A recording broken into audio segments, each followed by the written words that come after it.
Well, welcome. My name is Jenny Parks. I'm the Vice President of Policy and Research at the Midwestern Higher Education Compact. And I welcome you to another edition of our Creative Commons webinars. We have been doing these now for a little over a year, and those of you who have participated before will recognize some of the usual players. Jennryn Wetzler is here with us, as is Shanna, Hollich. Did I get that right? Yeah, Shanna Hollich, close enough. Shanna Hollich. So nice to have you here, Shanna. We are. I just want to give everyone a few pointers and reminders. We are recording this webinar and we will post it to our website probably sometime in the next couple of weeks. We have a big meeting coming up, so we might be delayed. We're usually pretty quick with this stuff, but we're not going to be able necessarily to be quite as quick this time, but they'll be available to you soon. If you do have a question during the webinar, please use the Q&A function, not the chat function. I will be monitoring the chat and the Q&A while our presenters are sharing their information with you, but then there will be time at the end for a Q&A session. And after this webinar, we will send you a quick little email with a survey so that we can find out how we can serve you better and continue offering great programming for you. So thank you. Let me just give you a little bit of background for those of you who are new to this.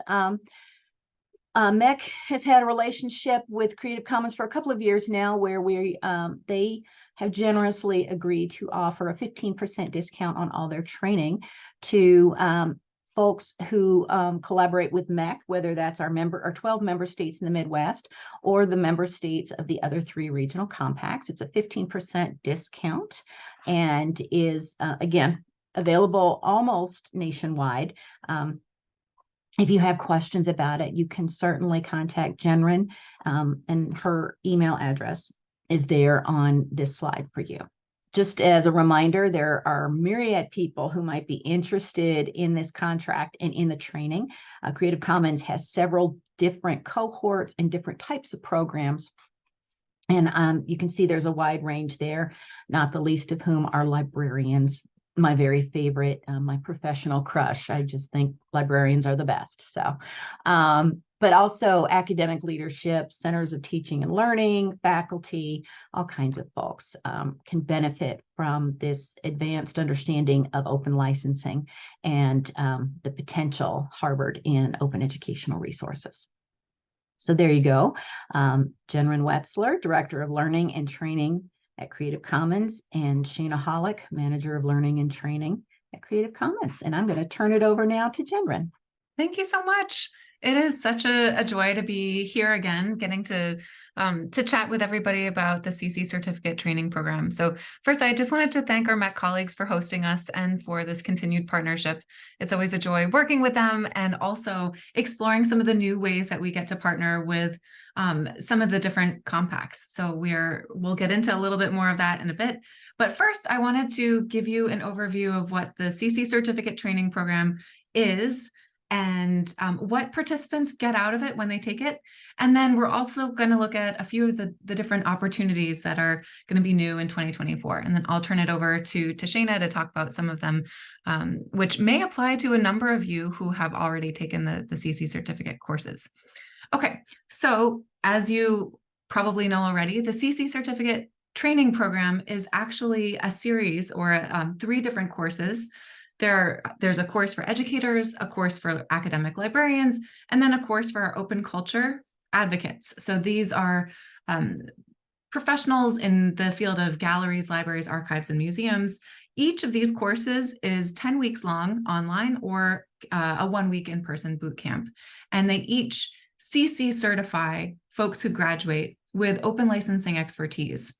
So when participants are in the course, and I'm actually, before I forget, going to drop in the link to the certificates page right here.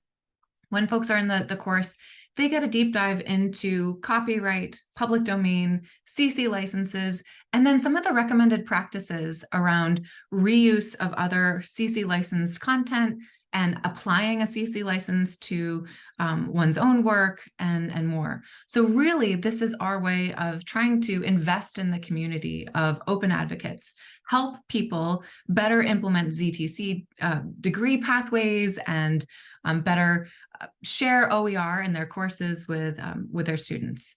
So what we've found from people who have taken this course before is a few different things. First, based on surveys, we've learned that people become the point person or contact at their institution for open licensing knowledge. And this is particularly helpful when an institution is trying to implement a ZTC degree path or simply a funding requirement, given the increased number of federal and also foundation funding requirements requiring open licensing. So this also positions institutions to better receive grants that have open licensing requirements, and arguably, that's it. It sets people up pretty well for applying for these different grants. I want to also share a couple things that people have said about the certificate program in the past. So I'm going to copy another link here in case any of you are interested. We sometimes gather testimonials from various participants and alumni, and you'll see a range of, oh, thank you, Shanna. You'll see a range of kind of feedback around the educators course, the academic librarians course, or the open culture courses. So hopefully this gives you a little bit of a sense of what folks are getting out of it as well. And if anybody has questions that we can't answer, we're always happy to put you in touch with some of our very enthusiastic alumni that may be willing to chat with anyone one-on-one about their experience. So please don't hesitate to reach out and to learn more. I want to also, if I can, see if I can screen share for a minute and show you what, let's see, I'll do this. I'll show you what our website looks like. So hopefully everyone can see the certificate homepage right now. I will apologize for the horrific graphics. This is entirely my fault. This will be revised at some point, but in the meantime, you will see walls of text related to what the certificate program covers for librarians, for our open culture advocates, for educators, and then you will also see a direct link for registration. So you can just scroll down to the 2024 online courses and basically apply for a seat there. We have plenty of seats left right now. You can also see the testimonials, and one of the coolest functions is our open licensed course materials. So we are walking the walk. We have CC BY licensed all of the reading content. We've made stuff available on Canvas Commons. We also have a template syllabus and a number of different course files that you may find interesting. We also have a 2019 publication with ALA that actually merges the educators and the academic librarians course reading content together, which you can download here or purchase at the ALA store. Finally, we have a number of different shared assignments from previous years that you can kind of scroll through to get a sense of the work that some of the previous participants have done to complete their course. Granted, these assignments that folks have generously put forward for others to learn from are not necessarily vetted by the facilitators that are working with them at the time when they post them. So facilitators work individually with everyone.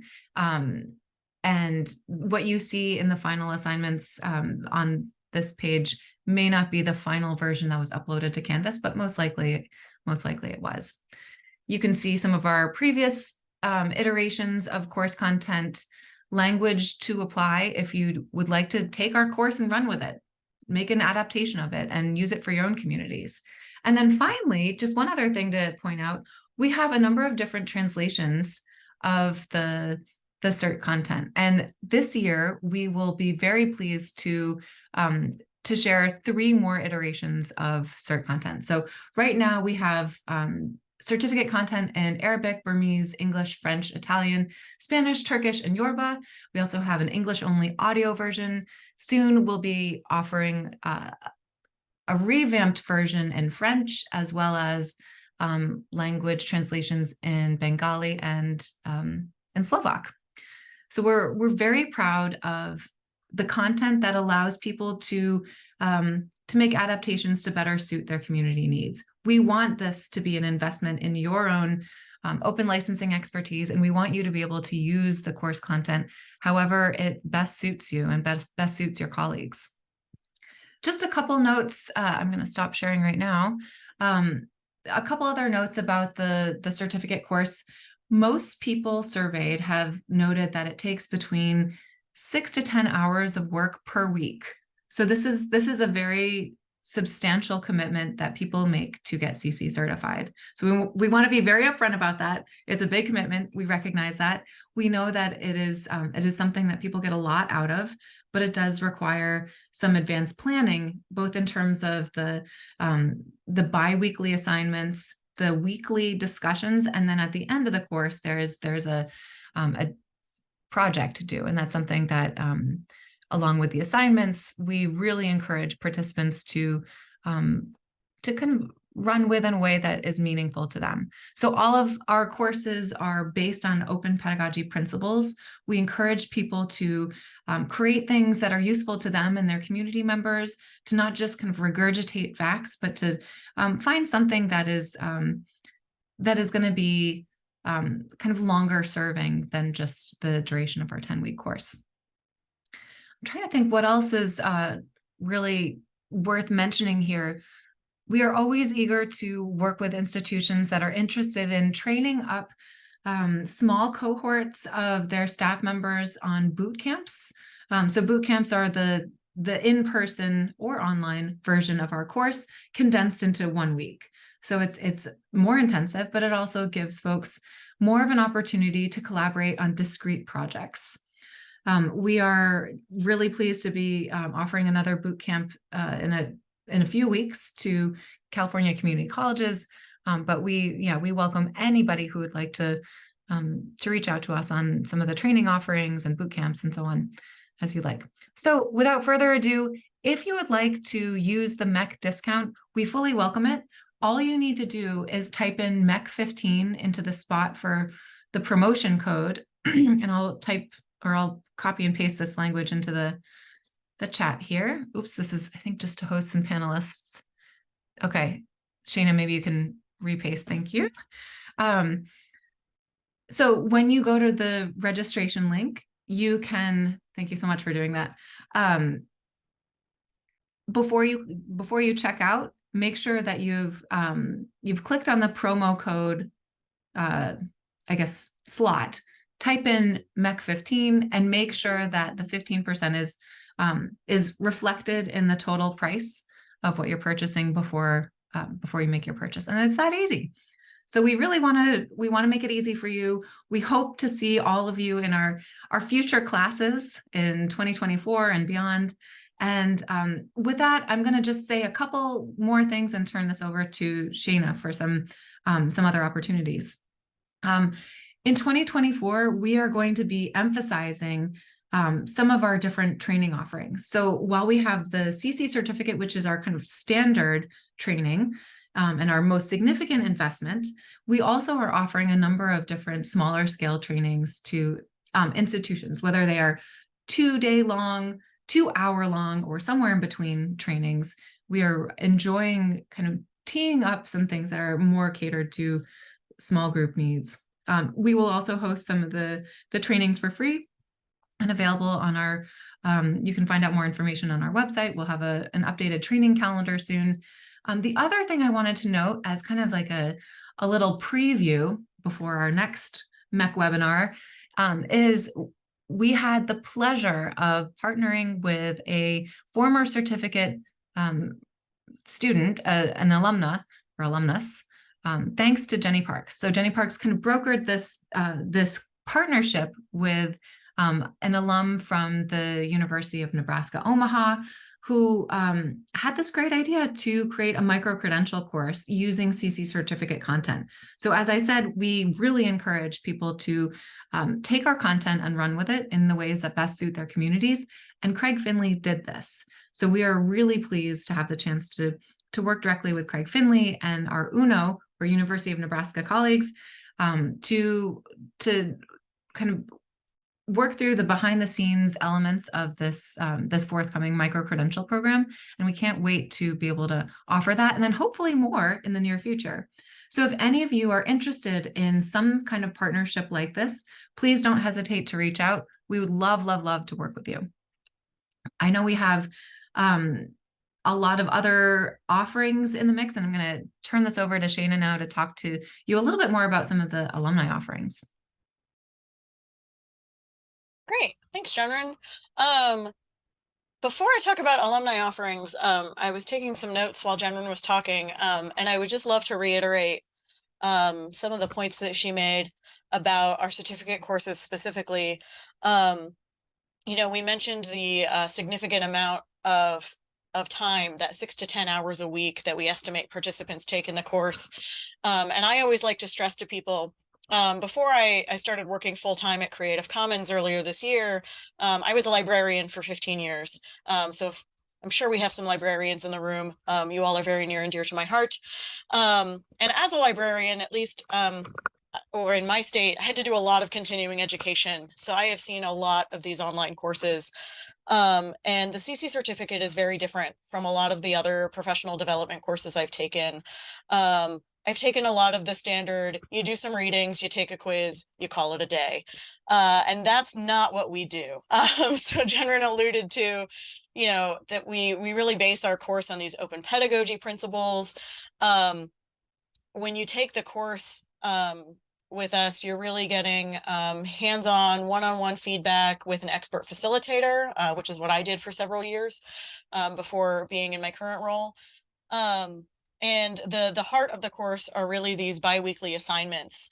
And we really encourage students, that's where a lot of those 6 to 10 hours goes, is to building these assignments that will not only reiterate what you're learning through the course, but you can actually tailor to use in your own daily work. And that's something we really encourage. So a lot of folks take this course and yeah, you get to learn a lot and you get your continuing education credits, and that's great, but you also get a bunch of work done while you're doing the course. We kind of sneak it in.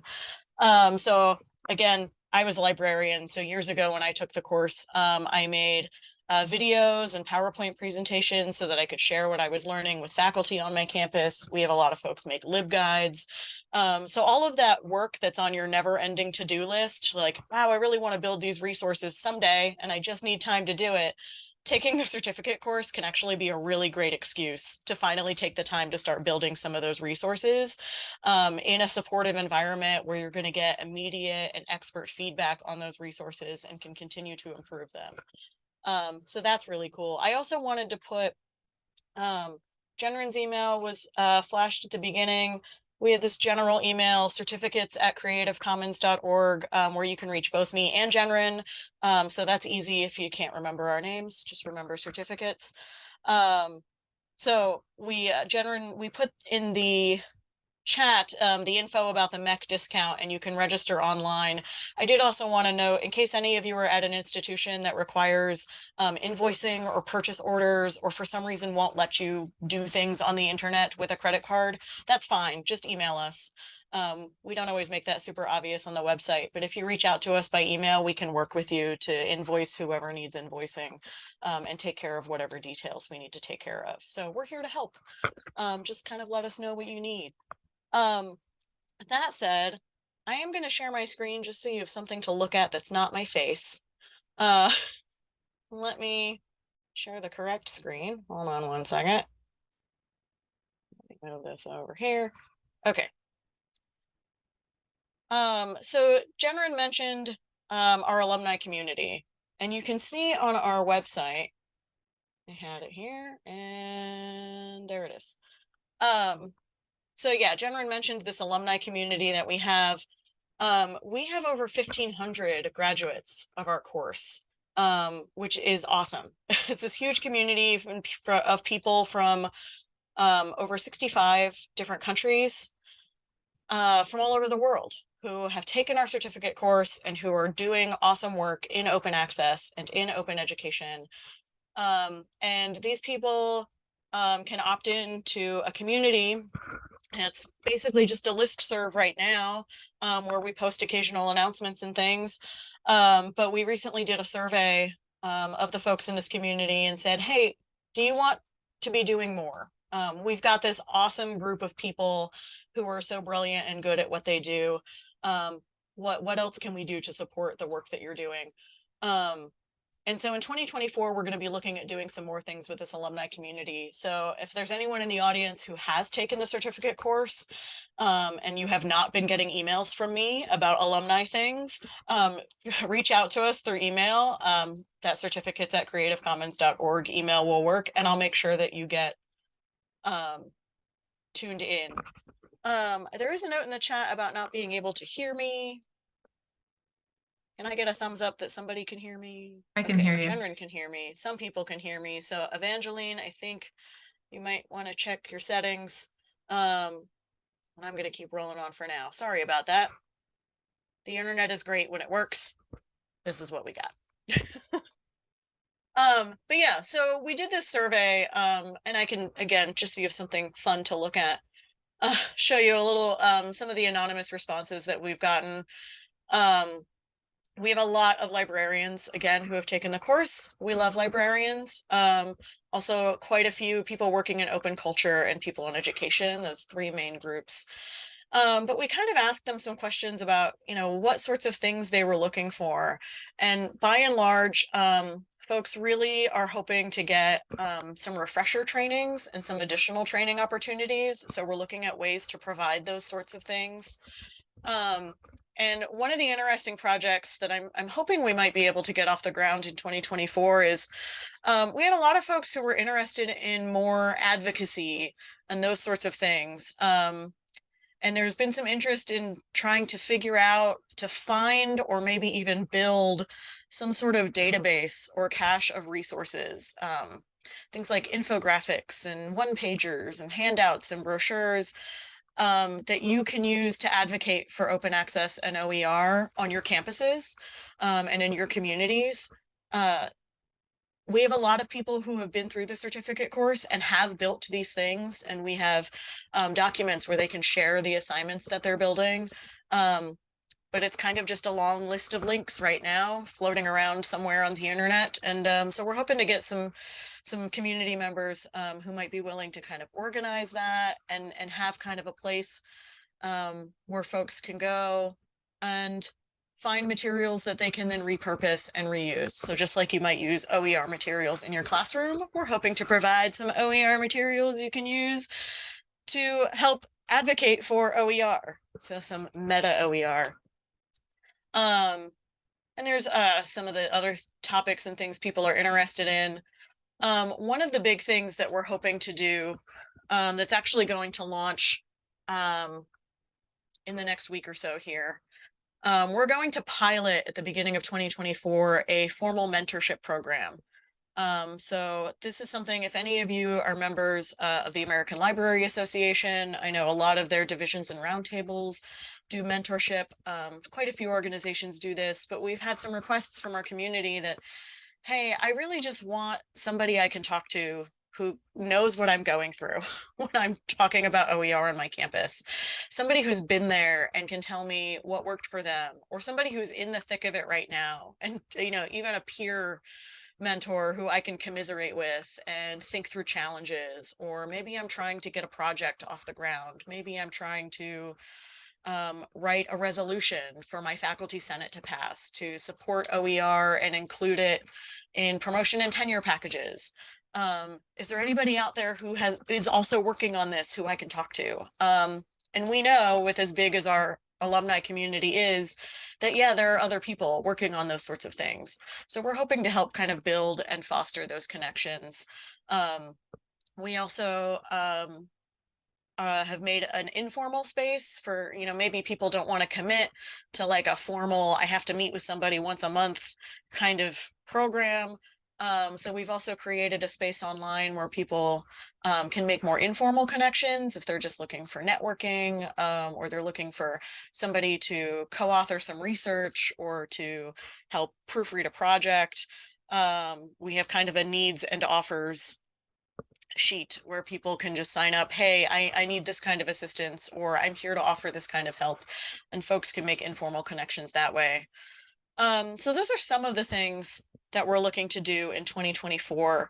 One of the other things I wanted to show people, so in the chat I put, there's a page we have a kind of about our training and consulting work. So we offer the CC certificate, as Jennryn noted. We also, of course, can do custom trainings and custom workshops. Jennryn noted there's one we're about to do for the California Community Colleges system. And a lot of those are funded by grants. So, as you're looking for grant funding or you're thinking of these things, it might be something to keep in mind. But on our training page specifically, at the bottom here, and I can put this link in the chat. At the bottom of our training page, we actually do have our learning and training calendar. So we're working to build this out and add more items to it all the time. But this, you can actually, if you use Google Calendar, there's a little plus sign down here. You could add this to your own Google Calendar. But this gives you a nice overview of kind of what Jennryn and I are doing right now and in the upcoming weeks and months. So you might be able to catch us doing some trainings at some upcoming conferences. We also, our legal team does these open office hours once a month where you can sign up and register.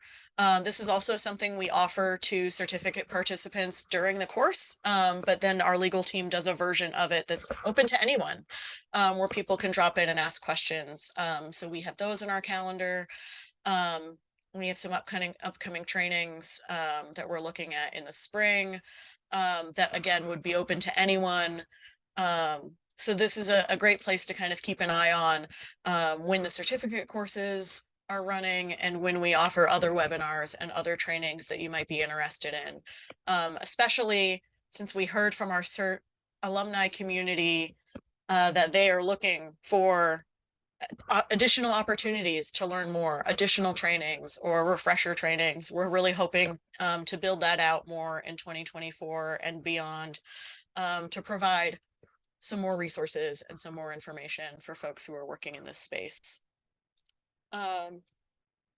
So yeah, that is my notes so far. So I'm happy to turn it back over to Jennryn and we can see if there's any questions or any comments.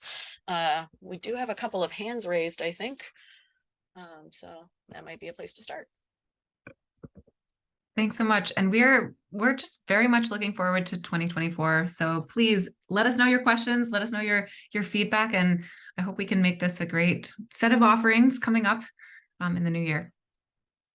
Yes. So we're on a webinar, and so they're not able to ask their questions first person, but they can definitely put the questions, type them into the Q&A stream. We had our first one, which was just to please repeat where the CC certificate course materials were, and Shanna was right on it, took care of it. And hopefully the rest of the links to resources are in the chat. And but please, anyone who wants to type something in there, please let us know.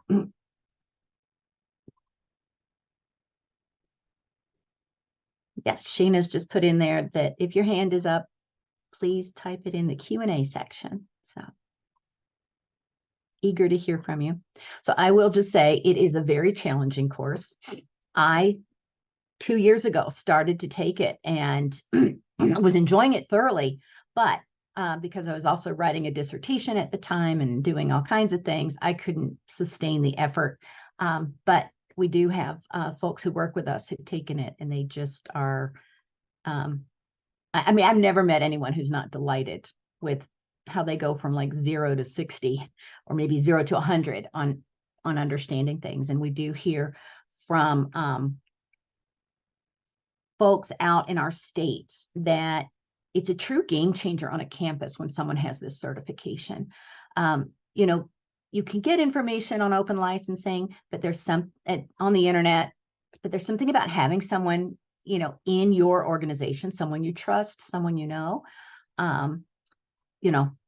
that's the idea, is just to get it as close to folks as possible and having them really want that information. When we talk to folks in our OER work throughout the Midwest, we still hear one of the big concerns is, I just don't know how this works. Can I really use this? Can I really do that? Or how do I do it? So. Thank you so much. It's so good to hear that kind of feedback. I know we take a lot of pride in the facilitators that we get to work with from around the world who have devoted a lot of time, not just to getting CC certified and then trained as a facilitator, but then in the courses, we try to have a ratio of about 25-1 participants to facilitators. And those facilitators go above and beyond in really addressing individuals' needs and engaging in discussions, oftentimes becoming long-term friends. So we are really, very delighted to get to work with them. Yeah, well, you guys do a great job. So, all right. So we do have some questions. Do you offer any free courses or webinars with similar shorter term sessions? And Shana's going to answer that. So yeah, on our training calendar, we do offer free webinars a few times a year. And some of the webinars that we run during our certificate programs are also open to the general public. As Jennryn noted, our course materials are all available for free on our website. That is in the Q&A, but I'm going to put it again in the chat just so folks have it handy. So, if the course fee isn't in the cards for you right now, or you're working on some grant funding, or you just want to see more about what the material is like, the material is available freely as an OER. So you can download that from our website and kind of get a sense for what the readings and things are and the content that you'd be learning there. We are also, nothing is set in stone yet, but we're exploring some partnerships with some folks where we might be able to offer smaller courses or shorter term sessions in other types of professional development spaces. So stay tuned. We might be doing some sort of, it wouldn't be the full 10-week CC certificate, but we might have some other types of content in some other ways to help reach those folks who maybe don't want to commit to 10 weeks or aren't quite ready for that yet. We're looking at some shorter term sessions and those sorts of things. So Jennryn, if you have anything to add, go for it. No, I think that really that covered it. Thank you. All right. Another question. Is there a way to get email notifications about new trainings that are scheduled? I would say currently we don't reach out other than our typical, outreach platforms through newsletters and some social media and so on. I would imagine that we will have increased outreach with our alumni newsletter and so on. But yeah, we don't do individual kind of pings for folks because there's so many people to keep track of. Right. Thank you. Another question. We have an institutional repository at my library. If we have a mandate for faculty and staff to submit publications, et cetera, to the repository, once the content is published in the repository, the faculty usually want to submit to be published in a peer-reviewed journal. What is the reaction of the publisher when they are told that the content has already been submitted to the repository? Do publishers not accept the content for publication? What is the typical response? In pre-publishing the submitted version of an article, does it hinder getting the article published in a journal? Oops, sorry, trying to Google a website right while you were speaking. Yes. So first, I would say it depends on the publisher. There are an increasing number of publication options that support open license content published somewhere else in preprint form or otherwise. There are also a number of open access journals that we have at our disposal now. So I would say there's no one answer that we can claim for all publishers. I'd also say that in terms of the typical response, I'm not the expert here. I would actually defer to Shanna and to anyone from, I think it's Authors' Rights Alliance, for more of an overview on what a typical response might be. So I recognize that I'm in a particular vantage point, but I would assume that this is not a deal breaker or a huge hindrance necessarily to getting published in a journal. But I'm going to field it to Shanna. Yeah, I very rarely have seen this as a hindrance. So I actually serve on the editorial board for a peer-reviewed scholarly journal called Information Technology and Libraries. Now, we are a fully open access journal to begin with, so this is less of a concern for us. But I talk to a lot of journal editors and folks in this space. And typically when you publish in a scholarly journal, you'll have some sort of author contract that outlines what you can and can't do with the content. And almost every standard contract I've seen, I've also published a bunch myself, says that you reserve the right to put your preprint into your institutional repository. Almost every publisher I know of says, yeah, that's okay to do. And many of them actually encourage it because it's another way for people to find that research and they'll kind of see the draft or the preprint version. And then if they want the version of record, they want to make sure they've got the accurate thing to cite, they'll actually go and find it in the journal. So it's kind of a way to drive traffic to a lot of those journals. So I haven't really seen it be a hindrance, especially not now that open access is becoming more common. I mean, there might be, there's probably some circumstance I'm not familiar with. But generally, yeah, it's very common for higher education institutions to have their own repositories to make it easier for folks to find the research that their faculty and staff and students are doing. And most journal publishers are really perfectly happy to work with that and to encourage sharing the information in that way also. Thank you. Also just add that Authors Alliance, I believe, works with authors to know their rights, know how to negotiate contract terms to retain their rights when they're in contract conversations with publishers. So they have a lot of great resources. Absolutely. Yeah, I definitely second that recommendation for Authors Alliance. Their website has a lot of really good information for folks who are looking to publish. Thank you. All right. Do we have some more questions in the Q&A?